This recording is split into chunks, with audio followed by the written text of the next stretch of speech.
To win the competition, the coach covered the boy's eyes with a handkerchief, then made him support himself on the ground with his hands and toes. Another teammate lay on top of him. This was an extreme sport called death crawling. During the crawl, knees were not allowed to touch the ground. The boy's limit was 30 meters, but the coach made him crawl 50 meters. Teammates on the side mocked him, saying he could never complete it, because no one could cover such a distance. Soon, the boy crawling 10 meters was about to give up. The coach encouraged him to continue, but after 20 meters, he stopped. Amid the coach's angry cursing, he could only move forward. But then, the teammates' expressions gradually changed, because the boy had already broken his own 30-meter record, and he still didn't stop, despite his arms being extremely painful. Under the coach's guidance, he continuously pushed beyond his physical limits.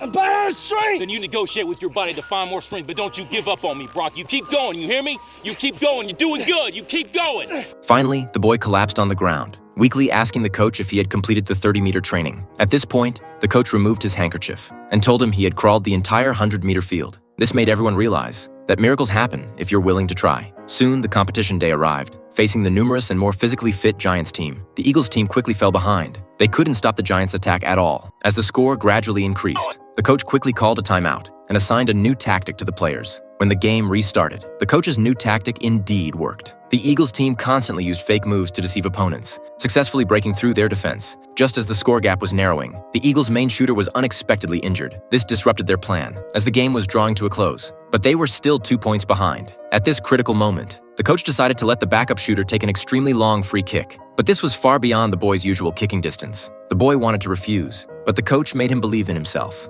However, standing nervously at the penalty line, he still didn't dare to take this crucial kick. At this moment, his paralyzed father, to encourage his son, unexpectedly came to the fence, leaving the wheelchair he'd sat in for 10 years. The father struggled to slowly stand up. Can I help you? Don't touch me. I'm standing for my son. At this moment, the boy seemed to feel his father's inspiration. Even the wind changed from against to favorable. So the boy aimed carefully and kicked the ball with all his might.